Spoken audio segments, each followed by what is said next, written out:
Hello student, this is your math class and this is second lecture on the topic linear programming. First lecture में just हम लोगों ने introduction लिया था what is linear programming, कहाँ इसकी application है और लीनियर प्रोग्रामिंग में जो आपका ऑब्जेक्टिव फंक्शन है, जो कंस्ट्रेंट्स हैं, वो कैसे फ्रेम करते हैं, ये हम लोगों ने डिस्कस किया था लास्ट लेक्चर में। चलिए बढ़ाते हैं टॉपिक को आगे। देखिए नेक्स्ट क्वेश्चन क्या कह रहा है, a manufacturer has 3 machines M1, M2, M3 installed in his factory. Machine M1 and M2 are capable of being operated for at most 12 hours, whereas the machine M3 must be operated for at least 5 hours a day. The manufacturer produces only 2 items, each of required. Use these 3 machines. The following tables gives the number of the hours required of these machines for producing 1 unit of A or B. See, the table says M1, M2, M3. These are 3 machines and A and B are 2 items. M1 machine से अगर item A बनाएंगे तो 1 unit के लिए 1 our required है, और उसी machine M1 से अगर B आइटम बनाएंगे तो 2 आवर्स में 1 यूनिट तैयार होती है। Similarly for the second machine M2, A item जो बनेगा 2 आवर्स में 1 यूनिट बनेगी, और M2 से ही B आपका आइटम 1 आवर में 1 यूनिट बनेगी। थर्ड मशीन ए आइटम बनाने में 2 आवर्स लेती है 1 यूनिट का, और थर्ड मशीन बी आइटम बनाने में 5/4 आवर लेती है टू प्रोड्यूस 1 यूनिट। ठीक, ये इंफॉर्मेशन आपको समझ में आई। आगे क्या कह रहा है, if he makes a profit of ₹60 on item A and ₹40 on the item B, he wishes to find out how many of each items he should produce to maximise profit, formulate as LPP. तो आज के lecture में भी हमें सिर्फ और सिर्फ पहले क्वेश्चन में फॉर्मुलेट एलपीपी सॉल्व नहीं करना है, सिर्फ फॉर्मुलेट करना है।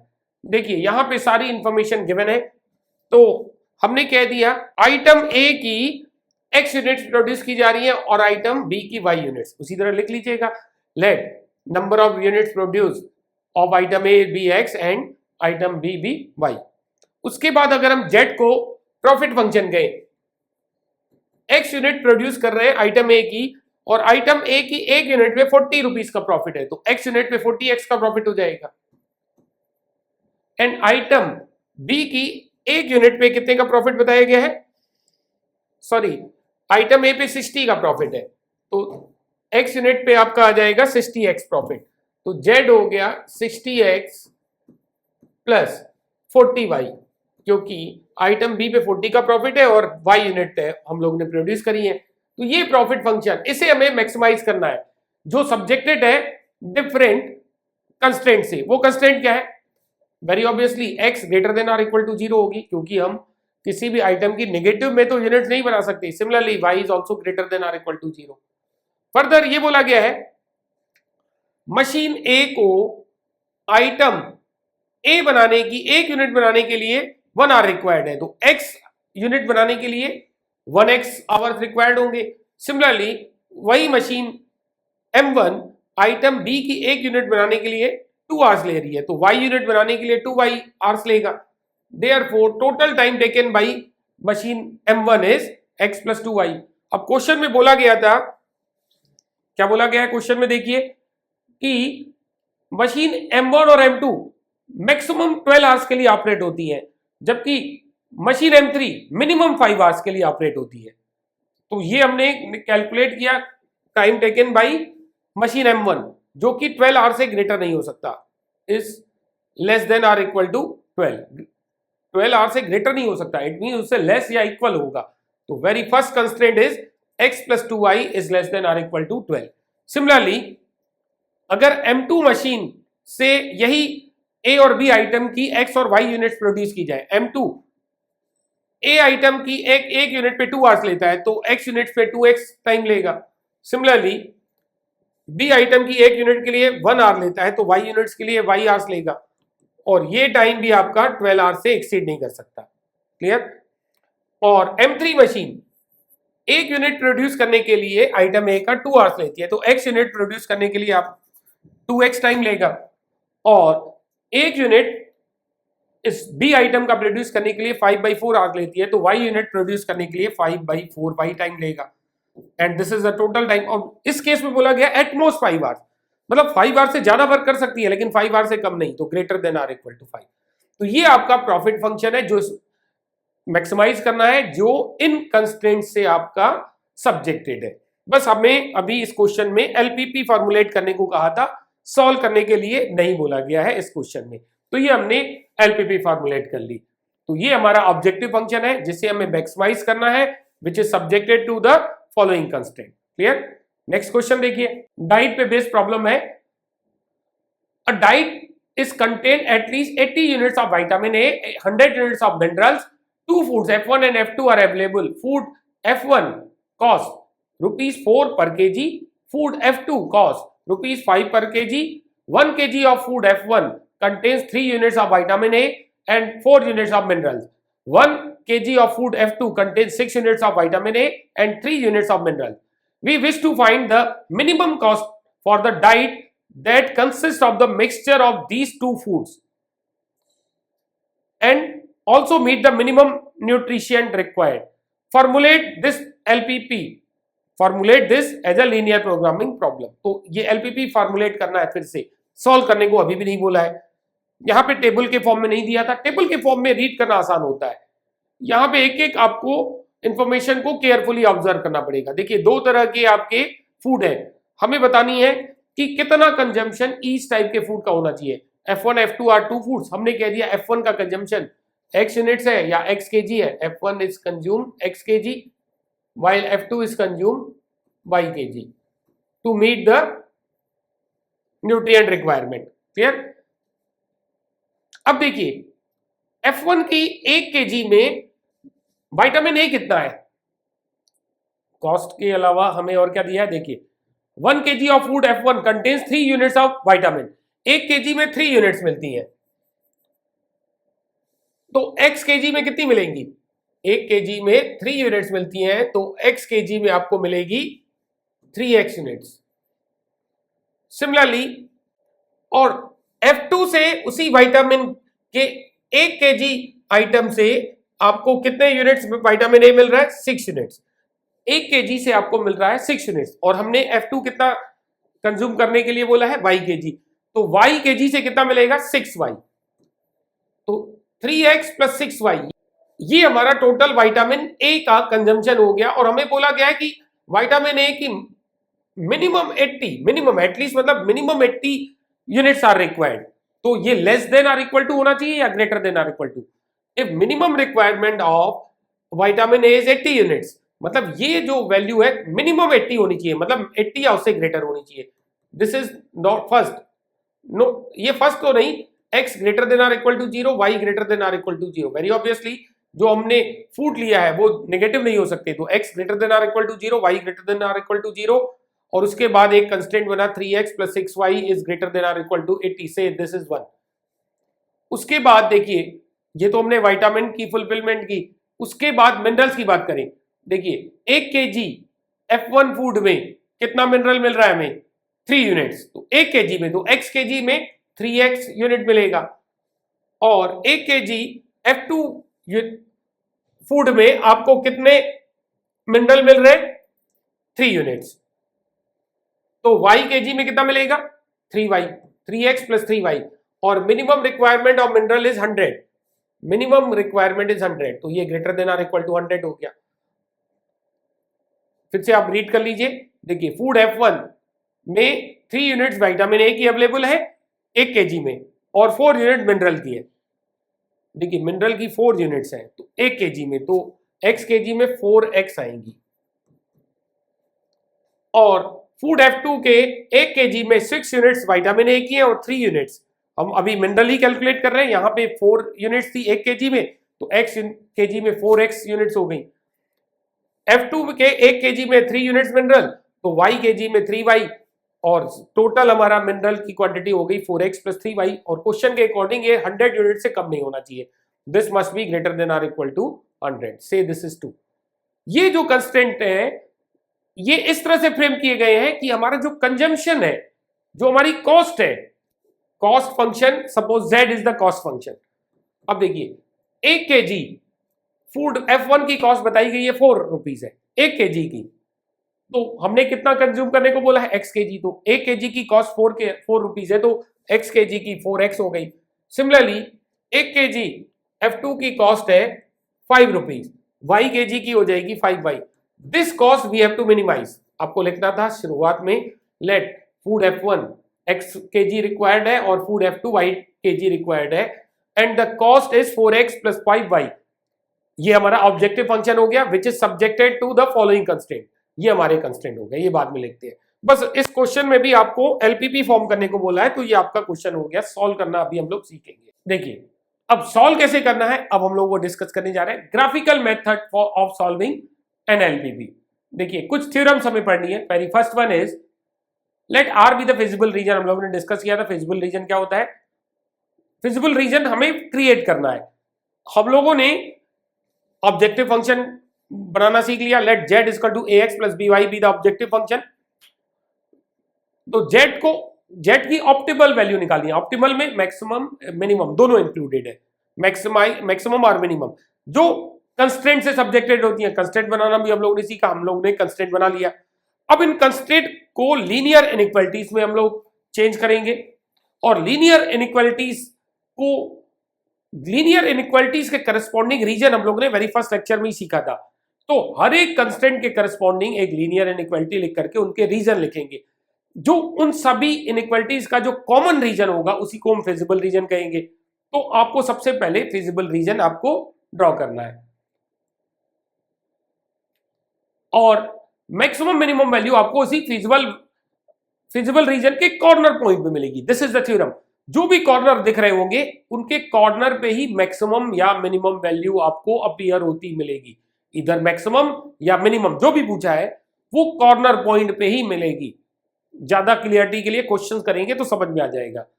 नेक्स्ट थ्योरम क्या कह रही है, यहां पे भी वही है, let R be the feasible region. Feasible region आप बना लेंगे। ये ऑब्जेक्टिव फंक्शन है Z equal to X plus B Y, जो किसी कंस्टेंट से सब्जेक्टेड है।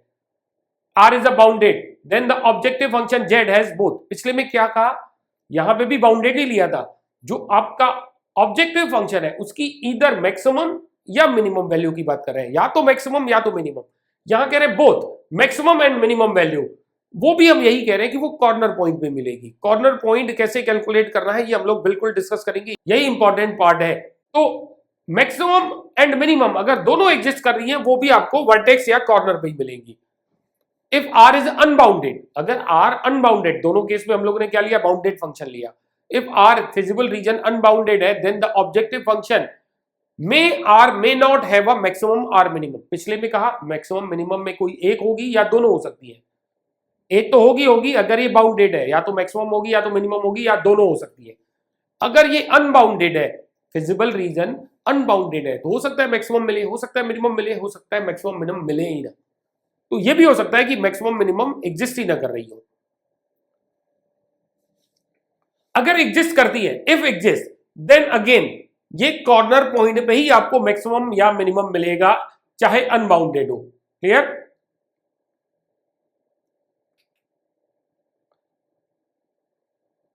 अब कॉर्नर पॉइंट मेथड क्या है, to solve LPP graphically we find these steps. कौन से स्टेप इन्वॉल्व है इसमें, convert the given linear constraint in inequalities, वो हम लोग ने सीख लिया, and then the graph which will be straight line, वो हम लोग सीखेंगे क्वेश्चन में। फाइंड द फिजिबल रीजन, मतलब सबका कॉमन पार्ट ही फिजिबल रीजन कहलाएगा, एंड कॉर्नर पॉइंट्स के कोऑर्डिनेट देख लेंगे। उसके बाद जो भी ऑब्जेक्टिव फंक्शन आपने डिफाइन किया है, हर कॉर्नर पॉइंट पे उस ऑब्जेक्टिव फंक्शन की वैल्यू निकालेंगे। लेट एम उसकी मैक्सिमम वैल्यू है और स्मॉल एम मिनिमम वैल्यू है। लार्जेस्ट वैल्यू कैपिटल एम से शो करें और स्मॉलेस्ट वैल्यू स्मॉल एम से। Feasible region is bounded, then M and M are the maximum and minimum values of Z. तो मैं small M या capital M में कोई ना कोई एक एग्जिस्ट करेगा ही करेगा अगर बाउंडेड है। If feasible region R is unbounded, M is maximum value of Z in the open half. देखिए अगर एम कैपिटल एम को हमने मैक्सिमम वैल्यू कहा है, और ये आपका जो ऑब्जेक्टिव फंक्शन था Z equal to A X plus B Y, तो A X plus B Y की वैल्यू अगर एम से बड़ी आ रही है, M is the maximum value, A X plus B Y की वैल्यू अगर एम से बड़ी आ रही है तो हम कहेंगे M is the maximum value of the objective function. अगर ऐसा नहीं होल्ड कर रहा है तो इसकी हम कहेंगे otherwise z has no maximum value. Similarly अगर objective function ax plus by की वैल्यू स्मॉल m हमने कहा था मिनिमम वैल्यू से छोटी आ रही है, तो हम कहेंगे कि ये स्मॉल m से जो स्मॉल m जो है वही हमारे ऑब्जेक्टिव फंक्शन की मिनिमम वैल्यू हो गई। अगर ये सेटिस्फाई नहीं हो रहा है तो हम कहेंगे otherwise z has no minimum value. ये शायद उतनी क्लियरिटी नहीं आ रही होगी जब रीड कर रहे हैं, जब क्वेश्चंस करेंगे तो ज्यादा क्लियर होगा। नेक्स्ट पॉइंट क्या कह रहा है, if two corner points of this feasible region are both optimal solution of the same type, both gives the same maximum or same minimum values, then every point on the line segment joining these points give the same optimal solution। देखिए आपने कहा अगर bounded आपका feasible region है, दो corner पे same maximum value आ रही है, दो कॉर्नर पे मैक्सिमम वैल्यू आ रही है और दोनों वैल्यू सेम दिख रही है, तो उस कॉर्नर को ज्वाइन करने वाली लाइन सेगमेंट पे किसी भी पॉइंट पे निकालेंगे सेम मैक्सिमम वैल्यू आएगी अगर मैक्सिमम आ रही है, या फिर किसी दो कॉर्नर पे मिनिमम वैल्यू सेम आ रही है, तो उन कॉर्नर को ज्वाइन करने वाले सेगमेंट के हर एक पॉइंट पे आपकी मिनिमम वैल्यू सेम आएगी। क्लियर? अब देखिए क्वेश्चन स्टार्ट करते हैं।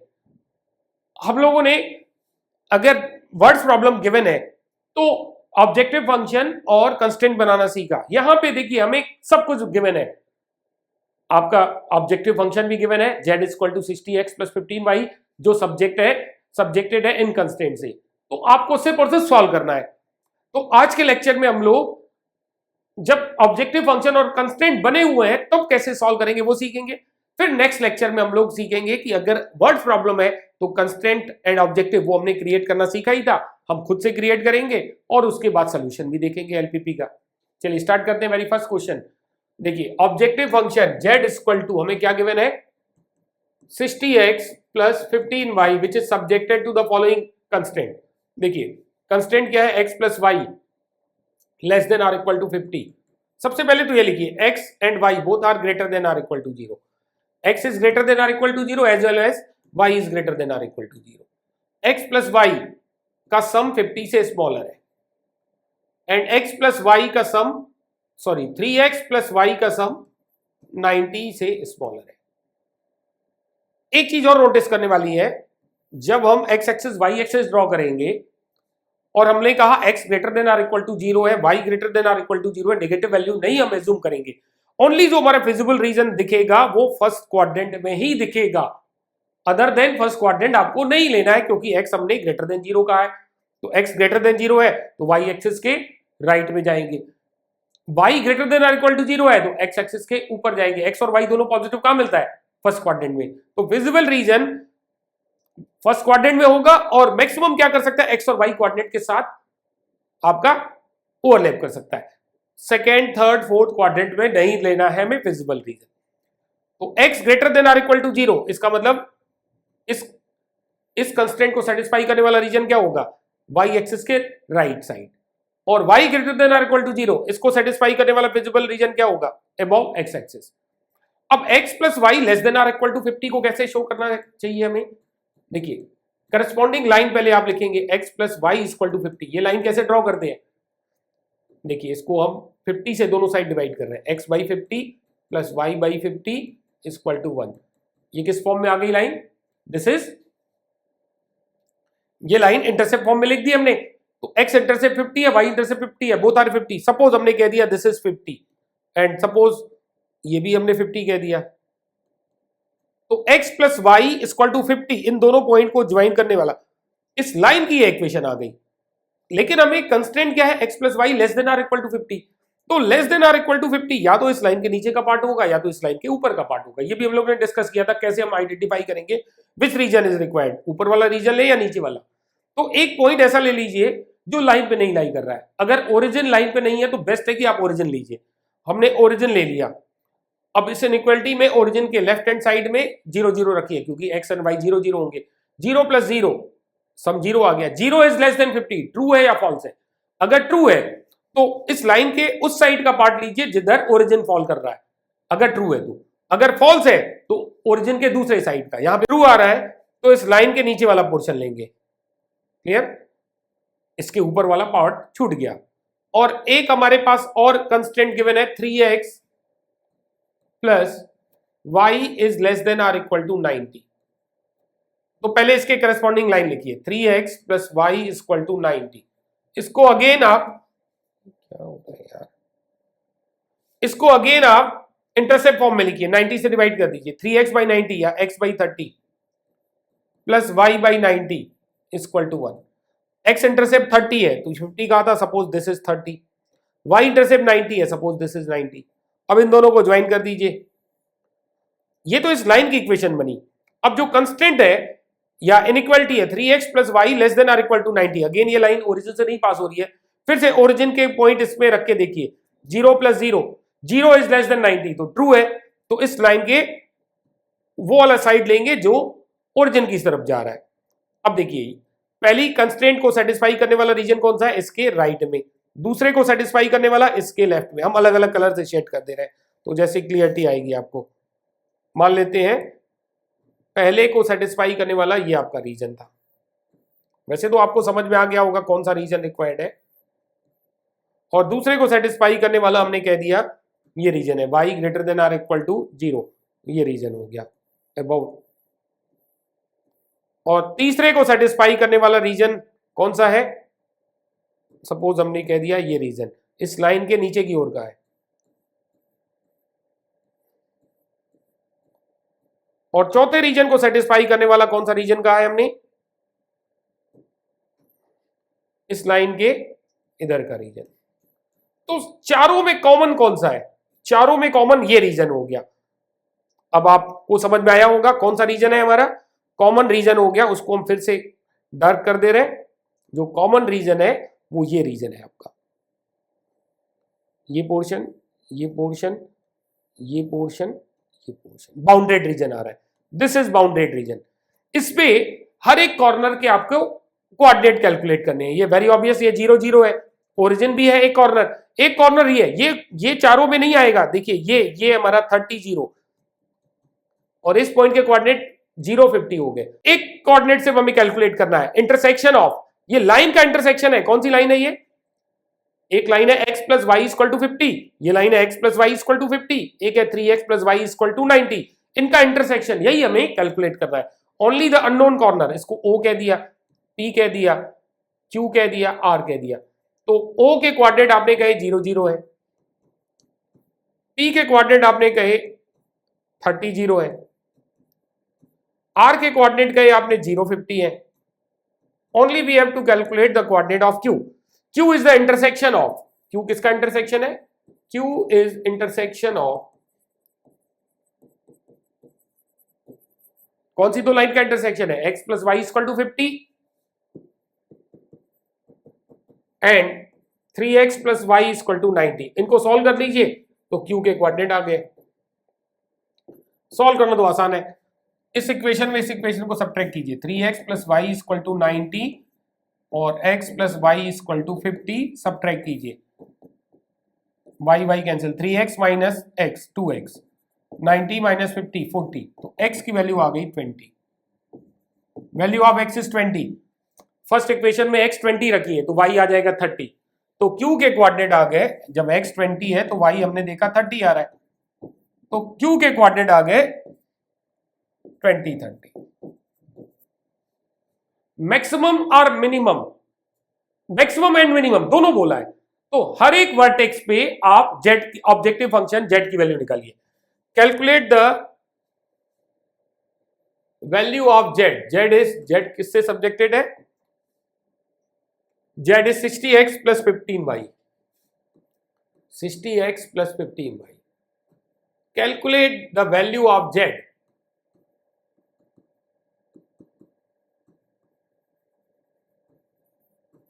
At each corner. Very obvious, minimum तो 0 0 पे ही दिखेगा, जब x 0 है y 0 है तो z भी 0 आएगा। ईच कॉर्नर भी बोल सकते हैं या ईच वर्टेक्स भी बोल सकते हैं, हर वर्टेक्स की कोऑर्डिनेट है हमारे पास। तो पहला हम z की वैल्यू 0 0 पे निकाल रहे हैं, x and y both are 0, तो ये आपकी मिनिमम भी आई होगी। वैसे आपको सारी निकालनी है, जो मिनिमम दिखेगी वो मिनिमम होगी, जो मैक्सिमम दिखेगी मैक्सिमम हो जाएगी। तो ये तो हमें ग्राफ से ही दिख गया कि यही मिनिमम होगी, तो ये आ गई मिनिमम वैल्यू। उसके बाद जेड की वैल्यू और कौन से पी के कोऑर्डिनेट क्या थे, पी पे निकालिए, या तो पी लिखिए या तो 30 0 लिखिए, कोई इशू नहीं। यहाँ पे पी भी लिख सकते हैं या 30 0 भी लिख सकते हैं, दोनों ही लिख दिया हमने। X coordinate 30 60 into 30, y coordinate 0 15 into 0, ये तो 0 हो गया 1800। जेड की वैल्यू हमने आर पे निकाली, आर के कोऑर्डिनेट क्या थे, आर के कोऑर्डिनेट थे 0 50, 60 इंटू 0 प्लस 15 इंटू 50, ये तो 0 हो गया, 15 5 जा 75, 750 आ गया। ये अभी तक मैक्सिमम 1800 आ रही है, लेकिन एक और पॉइंट है, आर सॉरी क्यू, क्यू के कोऑर्डिनेट हमने 20 30 गए थे। 60 इंटू 20, एक्स 20 कह रहे हैं, 15 इंटू 30, ये 1200 हो गया। 60 इंटू 20, 15 3 जा 45, 15 3 जा 45, 450 आ गया, 1650। तो मैक्सिमम वैल्यू कहां पे अपीयर हो रही है, पी पर। देयरफॉर जेड की मिनिमम वैल्यू आ गई 0 फॉर x 0 एंड y 0, जब x 0 है y 0 है, और z की मैक्सिमम वैल्यू आ रही है 1800 फॉर x, x कितना था 1800 के लिए 30 और y 0 था। तो मैक्सिमम और मिनिमम कहा था, मैक्सिमम भी निकाल ली हमने, मिनिमम भी निकाल ली। अगर सिर्फ और सिर्फ मैक्सिमम पूछ रहा है तो चारों कॉर्नर पे वैल्यू निकाली, जो मैक्सिमम है वो लिख दी। सिर्फ मिनिमम कह रहा है तो चारों कॉर्नर पे वैल्यू निकाली, जो मिनिमम है वो हमने कह दी। क्लियर। देखिए नेक्स्ट उसी तरह की प्रॉब्लम है, हमें सिर्फ और सिर्फ ग्राफिकली इनको सॉल्व करना है, subjected to the this constraint. This is the objective function z is equal to 5x plus 2y subjected to the following constraint. तो डायरेक्टली आ जाए इसमें, देखिए x greater than or equal to 0 है तो यहाँ के राइट का, y greater than or equal to 0 है यहाँ के ऊपर का रीजन। 3x प्लस 5y, देखिए 3x plus 5y less than or equal to 15 कह रहा है, तो करस्पॉन्डिंग लाइन लिख लीजिए 3x plus 5y equal to 15, this is the corresponding line. अब इसको चेंज कीजिए इंटरसेप्ट फॉर्म में, 15 से डिवाइड कीजिए, x by 5 plus y by 3 equal to 1, x intercept 5 y intercept 3, x intercept 5 कह दिया y इंटरसेप्ट 3 कह दिया, this is 0 3 and this is 5 0। अब इस कंस्ट्रेंट के अकॉर्डिंग कौन सा रीजन होगा, हमने ओरिजिन ले लिया क्योंकि ओरिजिन इस लाइन पे नहीं लाई कर रहा है। 0 plus 0, 0 is less then 15, yes it is true, तो वो रीजन लेंगे इस लाइन के साइड से नीचे की ओर, क्योंकि ओरिजिन नीचे मिल रहा है, तो इसके राइट का, इसके अबव का, इसके नीचे का, तो अभी तक ये कॉमन पोर्शन आ रहा है, ये ट्रायंगल। लेकिन एक और कंस्ट्रेंट है further, the second constraint is 5x plus 2y is less than or equal to 10, तो करस्पॉन्डिंग लाइन हो जाएगी 5x plus 2y equal to 10, 10 से डिवाइड कीजिए, x by 2 plus y by 5 equal to 1, x intercept 2 हो गया, suppose this is 2 या 2 0 हो गया, y इंटरसेप्ट 5 हो गया, सपोज दिस इज 0 5, इसको ज्वाइन कीजिए।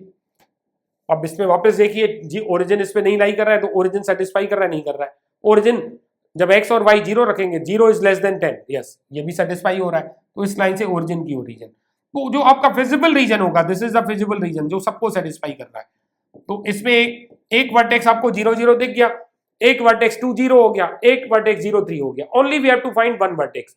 फिर से हमने सेम नेमिंग कर दी OPQR, तो हमारे पास O के कोऑर्डिनेट है 0 0, P के कोऑर्डिनेट है 2 0, R के कोऑर्डिनेट है 0 3, only we have to calculate the coordinate of Q, which is the intersection of, कौन सी लाइन का इंटरसेक्शन है, 3x plus 5y equal to 15 and 5x plus 2y, 5x plus 2y equal to 10। अब इनको solve करना आपको आता है, क्या कर रहे हैं, इसमें हमने 5 है ये 2 है, इसमें 2 का इंटू कर दिया, इसमें 5 का इंटू कर दिया, सब्ट्रैक्ट कर दिया। जब 2 से इंटू करेंगे तो 10y, 5 से इंटू करेंगे 10y, सब्ट्रैक्ट करेंगे तो कैंसिल, 2 से इंटू करेंगे तो 6x, 5 से इंटू करेंगे 25x, 6x माइनस 25x, तो ये बन गया माइनस 19x।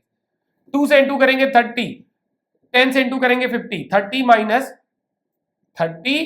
माइनस 50, तो ये कितना आ गया -20।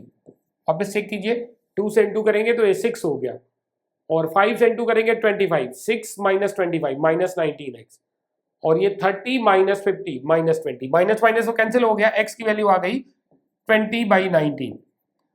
x की वैल्यू 20/19 इनमें से किसी भी एक इक्वेशन में रख करके हमने y कैलकुलेट कर लिया। तो सपोज हमने फर्स्ट में पुट किया 3 into 20/19 plus 5y equal to 50। उसके बाद यहाँ कैलकुलेशन देख लीजिए, r के क्वाड्रेंट हमें लिखने हैं, सॉरी q के क्वाड्रेंट लिखने हैं।